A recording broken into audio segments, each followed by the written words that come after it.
Hello दोस्तों, आप सभी का अभी कोचिंग सेंटर में स्वागत है। आज हम लोग नए टॉपिक के साथ नए अंदाज में क्या करेंगे, कक्षा 10 का रासायनिक अभिक्रिया एवं समीकरण के बारे में क्या करेंगे समझेंगे।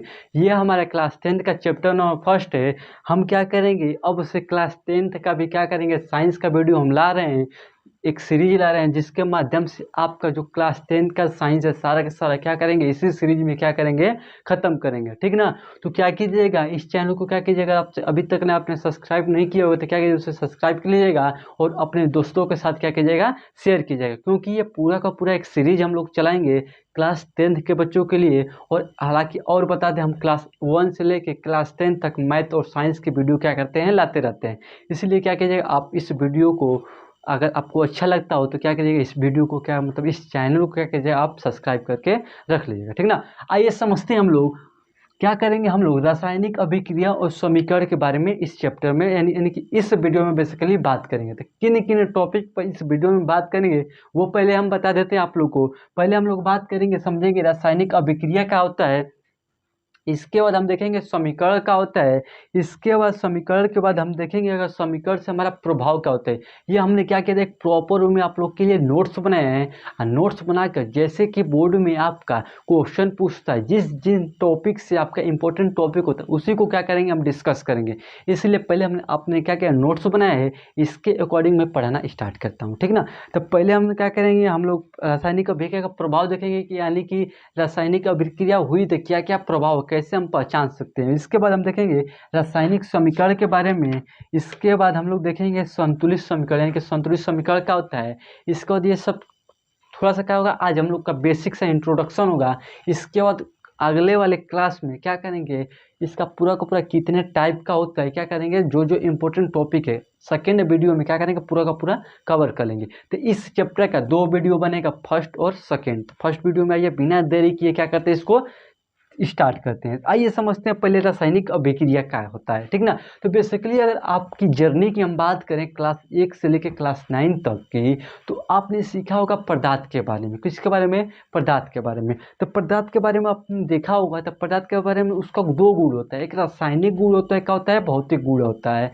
तो बेसिकली आपने रासायनिक मतलब भौतिक गुण आपने पढ़ लिया होगा। भौतिक गुण मतलब कि जैसे कि कुछ मान लीजिए, कुछ जैसे आप मान लीजिए कि सपोज कीजिए, जैसे कि वाटर है, वाटर को आइस में कन्वर्ट कर दिए, फिर आइस को किस में कन्वर्ट कर दिए, वाटर में सब क्या है, भौतिक है, उसमें कुछ चेंजिंग नहीं होता है, रिवर्स हो जाता है। लेकिन अपने रासायनिक कुछ चीज़ जैसे कि कागज़ को अगर आप जला देंगे तो फिर से कागज़ तो बन नहीं सकता। तो इसी तरह का होता है, एक रासायनिक परिवर्तन होता है, एक भौतिक परिवर्तन होता है। तो बेसिकली इस चैप्टर में आप लोग को रासायनिक परिवर्तन के बारे में पढ़ना है। ठीक ना। तो रासायनिक परिवर्तन मतलब मान लीजिए, सपोज कीजिए, मान लीजिए हमने H2 प्लस O2 को मिलाया तो क्या बन गया, H2O। ठीक। तो यानी कि हमने क्या किया, एक हई तत्व लिया, एक हई तत्व लिया, तो क्या बना दिया, एक H2O। एक तत्व लिया फिर दूसरा तत्व लिया, एक का बना दिया हमने, पदार्थ बना दिया। क्या बना दिया, ये आपका देखेंगे तो गैस है, क्या है, गैस है। हाँ, यह भी देखेंगे तो आपका क्या है, गैस है।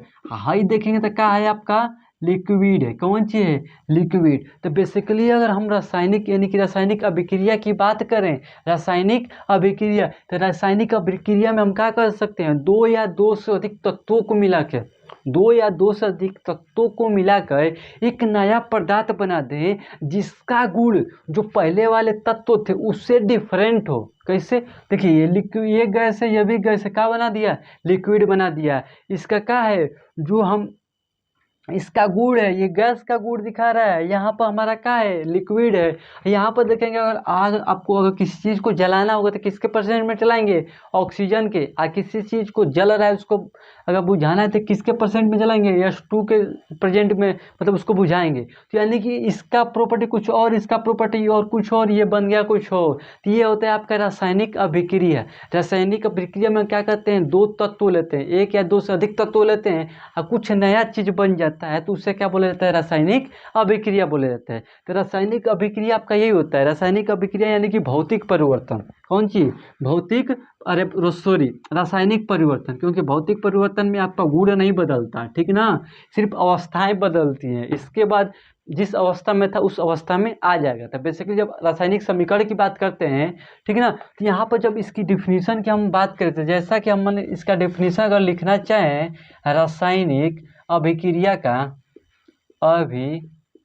का, ठीक है ना, तो जब रासायनिक अभिक्रिया का हम डिफिनीशन लिखा, जैसे कि अभी हमने H2 + O2 मिला के क्या बना दिया, H2O बना दिया ना। एक तत्व था, दो तत्वों को मिला के एक नया चीज बना दिया, एक नया वाला गुण बना दिया, तो उसी को बेसिकली क्या बोला जाता है, रासायनिक अभिक्रिया बोला जाता है। यानी कि अभिक्रिया रासायनिक, यानी कि रासायनिक मतलब किसी चीज को, वाटर को मतलब ऑक्सीजन को और H2O को, हाइड्रोजन को मिलाए तो क्या बन गया, कौन सी बन गया, वाटर बन गया। तो अभिक्रिया हुआ ना, दो चीज को मिलाए ना, कुछ क्रियाकलाप हुआ ना, तभी तो वाटर बना।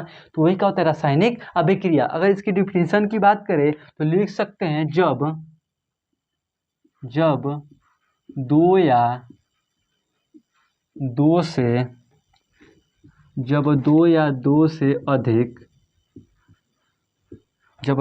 से अधिक तत्व आपस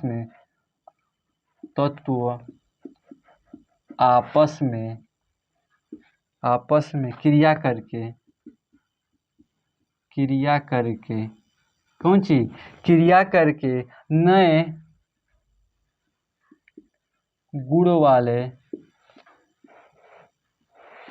वाले पदार्थ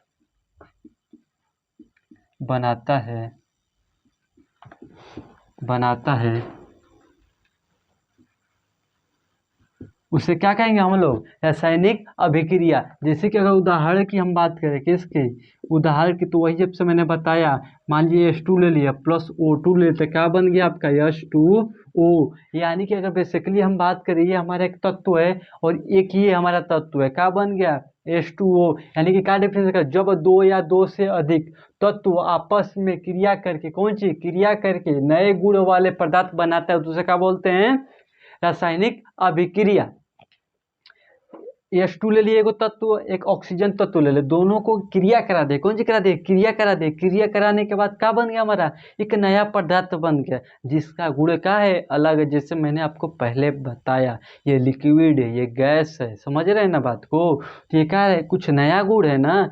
और एक बात इस पर नोट आप डाल के दीजिएगा, जो इस एरो के इधर होता है, इसे क्या बोला जाता है, अभिकारक बोला जाता है। यहीं से पॉइंट लिख लीजिएगा, इसे क्या बोला जाता है, अभिकारक। हाँ, इसे क्या बोला जाता है, उत्पाद बोला जाता है, उत्पाद, ठीक, उत्पाद। इसको रिएक्टेंट बोला जाता है, इसे क्या बोलता है, प्रोडक्ट बोला जाता है, ठीक ना। तो बेसिकली आपने किस चीज़ के बारे में समझ लिया, रासायनिक अभिक्रिया। यानी कि एक टॉपिक आपने क्या कीजिए, क्लियर के लिए आसानी से, कि जब अभिक्रिया, रासायनिक अभिक्रिया का कोई मान लीजिए पेपर में तो क्या करेंगे आप, जब दो या दो से अधिक तत्व आपस में क्रिया करेंगे, तो क्रिया करके एक नए गुण वाले पदार्थ बनाएंगे, तो उसे क्या बोलेंगे, रासायनिक अभिक्रिया। आपको तो याद करना ही नहीं है, क्योंकि आपको एग्जाम्पल पता है, जब H2 और O2 मिलकर क्या बनेगा, H2, यानी कि एक हाई तत्व एक हाई तत्व, यानी कि जब दो तत्व या दो से अधिक तत्वों को मिलाएंगे तो एक नया गुण बन जाएगा। याद हो गया आपका, डिफरेंस याद करने की कोई बात ही नहीं है। चलिए आगे समझते हैं। अब समझ गए रासायनिक अभिक्रिया के बारे में, जब हमने आपको नेक्स्ट टॉपिक बताया था। अब देखेंगे रासायनिक अभिक्रिया हमारे दैनिक जीवन में, यानी कि दैनिक जीवन में रासायनिक अभिक्रिया क्या क्या रोल है। तो लिखेंगे टॉपिक, यानी कि यहाँ से एक हेडिंग डालिएगा, दैनिक जीवन में,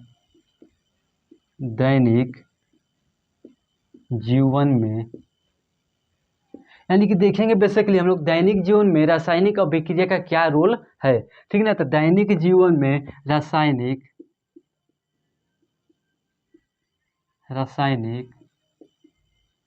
अभिक्रिया का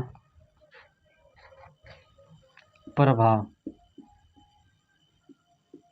ठीक ना। तो बेसिकली हम देखेंगे रासायनिक अभिक्रिया हमारे जीवन डे टू डे लाइफ में क्या क्या होता है रासायनिक अभिक्रिया। जैसे कि आपने सुना होगा भोजन का पचना, कौन सी, भोजन का पचना, भोजन का पचना। पहला आपने सुना होगा भोजन का पचना, जो भोजन का पचना उसका है रासायनिक अभिक्रिया है, क्योंकि आप बड़ा बड़ा पार्टिकल्स खाते हैं, फिर वो क्या करते हैं, स्मॉल स्मॉल पार्टिकल्स में टूट कर क्या करता है, एनर्जी के रूप में आपके बॉडी में पूरा पूरा कार्य करता है। तो ये क्या हो गया, रासायनिक अभिक्रिया हो गया ना। तो भोजन का पचना क्या हो गया, रासायनिक। आपका क्या है, डे टू डे में लाइफ होता है, यानी कि आप देखेंगे आपके सभी घरों में होगा, दूध से दही का बनना, दही का बनना, यह भी आपका कहा था डे टू डे लाइफ में यूज होता है। चाहे आपने थर्ड एग्जाम्पल देखा होगा, लोहे में जंग लगना, जंग लगना, ये तो आप इजीली देखे होंगे। ये सब क्या है, हमारे डे टू डे लाइफ में रासायनिक अभिक्रिया कहाँ कहाँ देखने को मिलता है। भोजन का पचना, दूध से दही बनना और लोहे में जंग लगना। तो बेसिकली हमने दो टॉपिक क्लियर किया। पहला टॉपिक रासायनिक अभिक्रिया के बारे में, रासायनिक अभिक्रिया के बारे में ये डिफिनेशन में लिखा है, इसको क्या कीजिए ध्यान से देख लीजिएगा और कॉपी में क्या कीजिएगा लिख लीजिएगा। इसके बाद हम लोगों ने देखा दैनिक जीवन में रासायनिक अभिक्रिया का क्या क्या है रोल है। तो यानी कि कभी भी आगे या क्वेश्चन में लिखिए कि रासायनिक अभिक्रिया का हमारे जीवन में क्या क्या, यानी कि कहाँ कहाँ हमको देखने को मिलता है। तो यहाँ पर कुछ पॉइंट मैंने लिखा है, ये लिख सकते हैं और कुछ अपने से कर सकते हैं, क्योंकि बहुत सारे एग्जाम्पल है। तो बेसिकली हमने कुछ 2-3 पॉइंट आपको बताया, आगे भी आप क्या कर सकते हैं लिख सकते हैं। तो बेसिकली इतना अगर आपको नोट करना होगा तो फास्ट करिए। इसके बाद क्या करेंगे, हम इरेज करेंगे और अब समझेंगे हम लोग रासायनिक अभिक्रिया का प्रभाव, यानी कि रासायनिक अभिक्रिया देखेंगे। सॉरी, यहाँ पर लिखे हैं क्या हम दैनिक जीवन में रासायनिक अभिक्रिया, यहाँ पर प्रभाव मत लिखिएगा, यहाँ पर लिखिएगा दैनिक जीवन में रासायनिक अभिक्रिया का मतलब कहाँ कहाँ हम लोग को देखने को मिलता है। ठीक, तो इतना हमने दो टॉपिक क्लियर कर लिया। अब इसको उतार लीजिएगा। अब क्या करते हैं हम लोग, थर्ड टॉपिक हमने जैसे कि बताया, यानी कि कैसे पता करेंगे हम कि रासायनिक अभिक्रिया हुई है कि नहीं। तो उसके लिए क्या कीजिए, फिर से क्या कीजिएगा, हेडिंग डालिएगा। अब हम समझेंगे कि रासायनिक अभिक्रिया हुई है कि नहीं, वही क्या करेंगे हम लोग देखेंगे। तो लिखेंगे रासायनिक अभिक्रिया का प्रभाव, क्रिया का प्रभाव, यानी कि अब देखेंगे जब रासायनिक अभिक्रिया होगा तो क्या प्रभाव हमको देखने को मिलेगा, यानी कि क्या चेंजेस देखने को मिलेंगे कि जिससे हमें पता कर सके कि ये रासायनिक अभिक्रिया हुई है कि नहीं हुई है। ठीक ना, तो पहला पॉइंट आप बना के लिखिएगा। आप उसमें देखेंगे जब रासायनिक अभिक्रिया होगा तो तापमान में क्या होगा, परिवर्तन होगा। तापमान में परिवर्तन, तापमान में क्या होगा, परिवर्तन होगा। कैसे परिवर्तन होगा, आने वाले जब हम टाइप इसका पढ़ाएंगे तो उसमें हम बताएंगे एग्जाम्पल में कि कैसे कैसे तापमान में परिवर्तन होता है। ठीक ना, तो बेसिकली आप इतना नोट डाल के लिख लीजिएगा कि तापमान में क्या होता है, परिवर्तन होता है। तापमान में क्या होता है, परिवर्तन। जैसे कि देखते हैं नहीं, जैसे चूना डाला जाता है पानी में, तो देखते हैं जो पेंट घर का रहता है, देखते हैं तो पानी को उबलने लगता है, ताप निकलना है ना। अब पहले उसको अगर लिए होंगे चूना को तो क्या होता है, शांत उतना जलता नहीं है, जब पानी में डालते हैं तो उबलने लगता है, हीट निकलता है, हीट प्रोड्यूस होता है। तो ताप में परिवर्तन हो रहा है ना। तो डे टू डे में लाइफ में देखिए ना।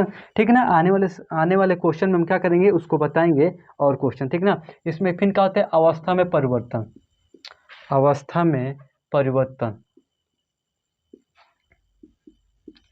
अरे जैसे कि हम लोगों ने ऑक्सीजन को और हाइड्रोजन को मिलाया था तो क्या बन गया था, यानी कि दोनों गैस था, क्या बन गया था, लिक्विड। यानी कि अवस्था में परिवर्तन हो रहा है। जैसा हम बता रहे हैं, कुल एग्जाम्पल आप लोग देख चुके हैं।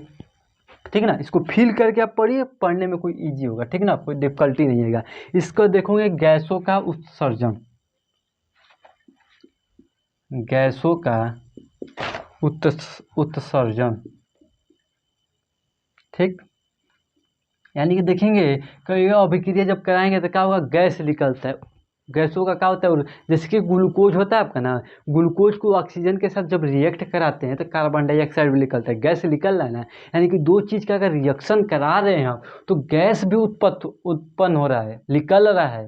जैसे कि आप ले लीजिए यहाँ पर C6H12O6, जब ऑक्सीजन के साथ आप रिएक्शन करा रहे हैं तो क्या बनना है, carbon dioxide plus H2O plus 30 ATP of energy बन रहा है। तो यहाँ से देखिए आपका क्या हो रहा है, गैस भी निकल रहा है, कार्बन डाइऑक्साइड निकल रहा है ना। तो इस प्रोसेस से आप बता सकते हैं गैसों का क्या हो रहा है, आपका उत्सर्जन भी हो रहा है। ठीक, तो बेसिकली आप लोग को इतना पॉइंट ध्यान दीजिएगा, जब रासायनिक अभिक्रिया होगा तो ये गुण आपको क्या करना पड़ेगा, मतलब देखने को मिलेगा। ठीक, इतना क्लियर होगा। आप पॉइंट बना के लिखिएगा चौथा पॉइंट, क्योंकि थर्ड पॉइंट हमने क्लियर कर दिया। अब हमने को बताया था आप लोग को रासायनिक समीकरण हम समझाएंगे, रासायनिक समीकरण। अब देखिए बेसिकली रासायनिक समीकरण कुछ होता नहीं, यानी कि जब हम रासायनिक अभिक्रिया करा रहे थे, क्या कर रहे थे, करा रहे थे, उसी को क्या करें, कुछ सिंबल द्वारा क्या करें, उसको प्रतीत कर दे रहे हैं, उसको क्या बोला जाता है? रासायनिक समीकरण। यानी कि कोई चीज़ मैंने कहा, उसको किसी के और माध्यम से व्यक्त किया जाता है, उसे क्या बोलते हैं? रासायनिक समीकरण। यानी कि रासायनिक समीकरण ना तो कुछ संकेतों द्वारा, कुछ मान लीजिए H हो गया तो H से हम मान लेते हैं हाइड्रोजन, O2 से ऑक्सीजन मान लिए, N से नाइट्रोजन मान लिए, Cl से क्लोरीन मान लिए, हम F से फ्लोरीन मान लिए। ये सब का कुछ सिंबल हो गए, यानी कि हाइड्रोजन लिखे, फ्लोरीन लिखे, क्लोरीन लिखे, बड़ा बड़ा वर्ड रहेगा, तो उसको समझने के लिए क्या लगेगा? संकेत ला देगा। यस से हम मान लेंगे, जहाँ एच लिखा हाइड्रोजन मान लेंगे, ठीक ना। तो बेसिकली क्या ला दिया गया? संकेत ला दिया गया। संकेत से हमारा क्या हो गया? इजी हो गया। तो उसी को बोलते हैं रासायनिक समीकरण। यानी कि उसको जो हमने बोला उसको क्या करें? संकेतों द्वारा क्या करें? जब हम किसी चीज को लिखेंगे उसे क्या बोलते हैं? रासायनिक समीकरण। आइए इसका डिफिनेशन भी लिख लेते हैं, जो हमने समझा वही लिखे। जब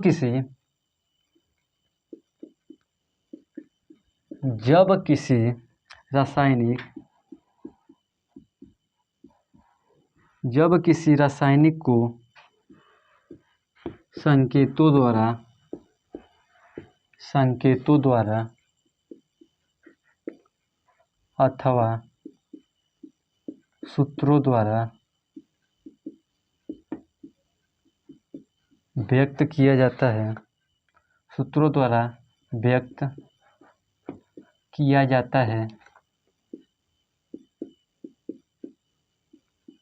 उसे क्या कहेंगे हम लोग? रासायनिक समीकरण। जैसे कि मान लीजिए H2 ले लीजिए और O ले लीजिए, तो क्या बन गया आपका? H2O बन गया। यानी कि H का है आपका, O का एक प्रतीक है, क्या बन गया? H2 यानी कि प्रतीक बन गया। यही क्या है? इसी को जैसे कि मान लीजिए H हो गया अब प्लस Cl हो गया, तो क्या बना दिए? HCl। ये अभी क्या एक प्रतीक है, ये अभी क्या है? प्रतीक है दर्शाने का। ये हाइड्रोजन को क्या से, H से, क्लोरीन को क्या दिखा दिया? Cl से। ये सब का है? प्रतीक है। इसी को बोला जाता है रासायनिक समीकरण। यानी कि इसी को क्या करते हैं हम? कुछ इसको सिंबल द्वारा क्या करते हैं? दर्शा देते हैं, उसी को क्या बोलते हैं? रासायनिक समीकरण। तो बेसिकली आपका रासायनिक समीकरण भी क्लियर हो गया होगा। जैसे कि हमने बताया था आप लोग को, इधर का क्या बोलते हैं? अभिकारक बोला जाता है, इधर क्या बोलते हैं? उत्पाद यानी कि प्रोडक्ट बोला जाता है, ठीक ना। जो यानी कि इधर क्या बोलते हैं? अभिकारक, यानी कि जो चीज हम लेंगे बनाने के लिए उसे क्या बोलेंगे? अभिकारक। जब बन के हो जाएगा, बन जाएगा, तो उसे क्या बोलते हैं? प्रोडक्ट बोला जाता है, ठीक ना, उत्पाद बोला जाता है। ठीक, क्लियर। बेसिकली इतना डाउट क्लियर होगा। अगर नोट करना हो नोट कीजिए, क्योंकि लास्ट टॉपिक बचा हुआ है संतुलित समीकरण। ठीक, इसका संतुलित समीकरण हम समझाएंगे। इसके बाद क्या करेंगे हम लोग? अब नेक्स्ट वीडियो में जितना पार्ट बचा हुआ है क्या करेंगे? उसको डिस्कस करेंगे, ठीक ना। तो बेसिकली आइए समझते हैं अब क्या संतुलित समीकरण होता क्या है।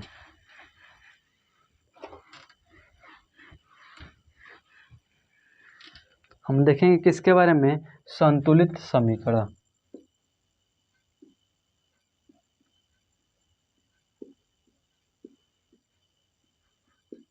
ठीक, अब बेसिकली हम समझेंगे संतुलित समीकरण होता क्या है। यानी कि जब हम संतुलित समीकरण की बात करें, मान लीजिए कि हम 1 kg कुछ लेते हैं और आधा kg कुछ और लेते हैं। जब दोनों क्वांटिटी को हम एक दूसरे में मिक्स करेंगे तो जो क्वांटिटी, जो हमारा पदार्थ, मान लीजिए कि एक तत्व ये लिए, एक तत्व ये लिए, जितना ये था उतना ये, मतलब इसका वेट कुछ और है, इसका कुछ और वेट है। इन दोनों को जब हम मिलाएंगे तो जो तीसरा बनेगा वो सेम बनना चाहिए। अगर नहीं बनना है तो कुछ तो कमी हो रही है, कहीं तो कुछ डिस्टर्बेंस हो रहा है। तो क्या करेंगे? संतुलित समीकरण के द्वारा मान लीजिए यहाँ पर कुछ हमने लिया और यहाँ पर कुछ क्वांटिटी ली, इन दोनों को प्लस किया तो ये मान लीजिए बन गया। तो ये और ये दोनों का होना चाहिए बराबर होना चाहिए, दोनों का होना चाहिए बराबर। इसी तरह अगर बराबर नहीं है तो बराबर करने को क्या बोलते हैं? संतुलित समीकरण बोला जाता है। ठीक, तो बेसिकली इतना ऑल ओवर आपको क्लियर हो गया होगा।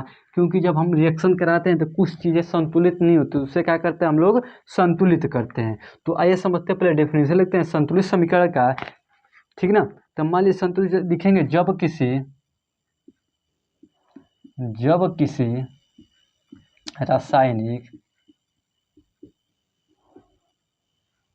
रासायनिक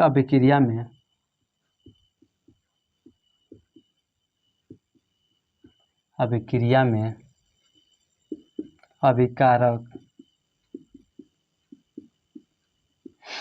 अभिकारक और उत्पाद के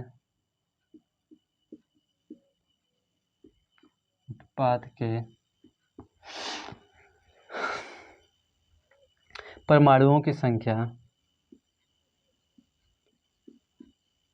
परमाणुओं की,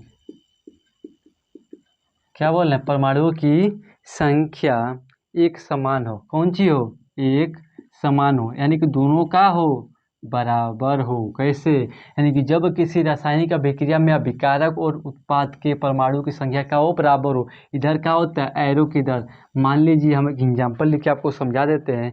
मान लीजिए H2 लिखा है प्लस Cl2 लिखा है, इधर का क्या बोला जाता है, अभिकारक बोला जाता है। कौन चीज, अभिकारक। जैसा कि हमने बताया, जो एरो की इधर तो क्या बोलते हैं, अभिकारक। और जब वो बनेगा तो HCl मान लीजिए बन गया। कौन चीज, HCl। यानी कि जब HCl बनेगा, इसे क्या बोलेंगे, हमारा प्रोडक्ट बना ना, है। हमने क्या बोला है, जो सामान लेंगे, जब सामान लेंगे इकट्ठा करेंगे तो उसे अभिकारक बोलेंगे। जब उस सामान से कोई चीज़ बन जाए तो उसे बोलेंगे उत्पाद, यानी कि प्रोडक्ट बोलेंगे। तो इसका देखिए हमने क्या पढ़ा है, परमाणुओं की संख्या, यानी कि H को है, दो गो है, Cl को है, दो गो।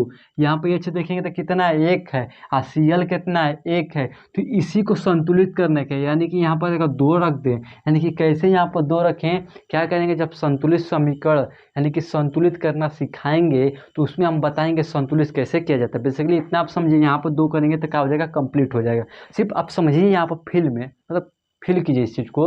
आगे हम क्या करेंगे, इसको डिटेल में पढ़ाएंगे, क्योंकि यहाँ से समझाने से समझ में नहीं आएगा, ठीक है ना, जब तक ले 5-6 क्वेश्चन ना समझाएं, ठीक। तो बेसिकली यहाँ पर क्या क्या है, यहाँ पर H लिखे, दो आगे लिखने से मतलब कि दो गो H हो गया, दो गो Cl हो गया, तो यानी कि दो दो फिर दो दो, यानी क्या होगा, संतुलित हो गया। इसी को कहा जाता है संतुलित समीकरण बोला जाता है। इधर से एक क्या करेंगे, और शॉर्ट वीडियो बनाएंगे जिसमें संतुलित समीकरण को टॉपिक उठाएंगे और इसमें संतुलित समीकरण करना हम सिखाएंगे, ठीक। तो इस वीडियो में हमने जैसा कि बताया था आप लोग को, इतना ही रहने देते हैं। इसके आगे क्या करेंगे, हम नेक्स्ट वीडियो में बात करेंगे। इसलिए अगर ये आपको अच्छा वीडियो लगा तो क्या कीजिएगा, लाइक कीजिएगा और शेयर कीजिएगा, ठीक है ना। अपने दोस्तों के साथ क्या कीजिएगा, शेयर कीजिएगा। और इस वीडियो में इतना ही, क्या करेंगे नेक्स्ट वीडियो में क्या करेंगे, आगे इसके जस्ट देखेंगे। Okay, bye.